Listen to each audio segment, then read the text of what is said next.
Hello everybody, it's me, Bradley Prater, and I just wanted to know if anybody remembers a game that was called The Last Stand. It was on Armor Games. Armor Games was a Flash website that was I guess it got established in the early 2000s or something like that.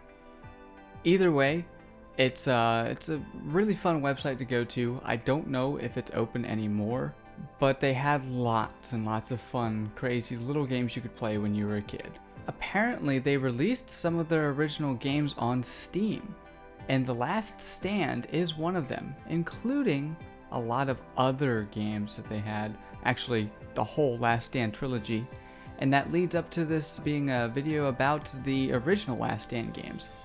I do plan on getting the new Last Stand game, but I don't really have the money to afford it right now, so we're going to have to give it a little bit of time before I can actually give you a review on that. So for right now, I have the Classic series, and I'm going to start off with the first Last Stand.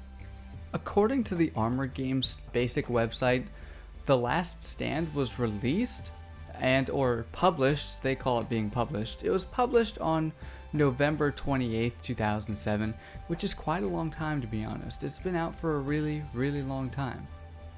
And pretty much the whole gist of the game is you find yourself in the middle of a zombie apocalypse, you don't know what's going on, and you have a pistol in your hand, and you have to fight off endless hordes of zombies until you can escape your impending doom.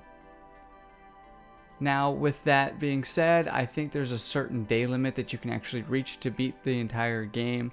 I think you have to survive for 30 days.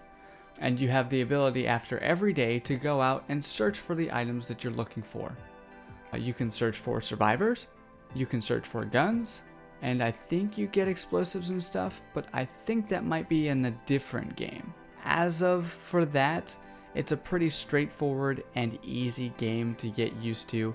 It's a fun little button mash shooter. I had a lot of fun playing it. I beat the game in probably like 45 minutes, so it didn't take me very long to beat it, but it was very nostalgic.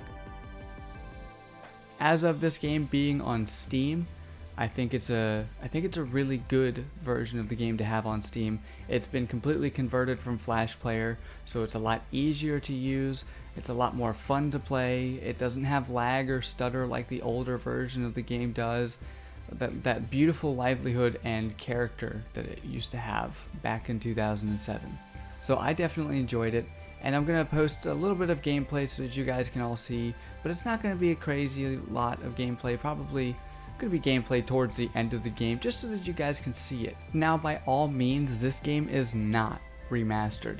It is just the entire original game put into a format so that Steam can read it and play it on your computer.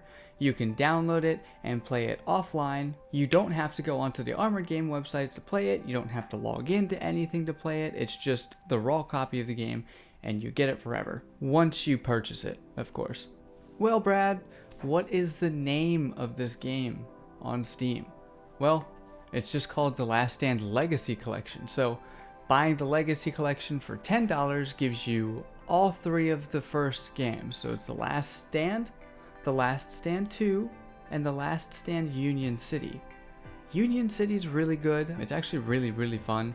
There's quite a few bugs with it, so you have to keep that in mind that it's literally just a straight port onto Steam from Flash Player, so it's not perfect. I did encounter a glitch in that version of the game where you end up having your companions lose their weapons, which is really disappointing because sometimes it's really hard to find those guns.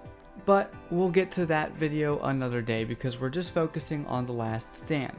When it comes to getting the Last Stand Legacy Collection, it takes literally nothing to download the game.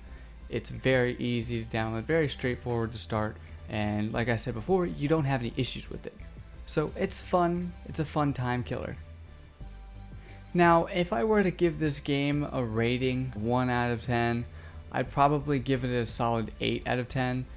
It's still a pretty basic game. It can get a little boring once you get about 20 or 30 minutes into the game, which is close to the end, but it's really easy to unlock everything. so there's not a whole bunch going on. The graphics and everything like that, there's not really much to it. It's all hand-drawn graphics, so there's nothing really to judge on that aspect of the game. Now that is all I have for you, so if you guys enjoyed watching the video, thank you very much for watching. I appreciate every single person who views my videos, and if you liked the stuff or if you have a suggestion, please subscribe and comment, and we will have further content later at a different date. Have a great week.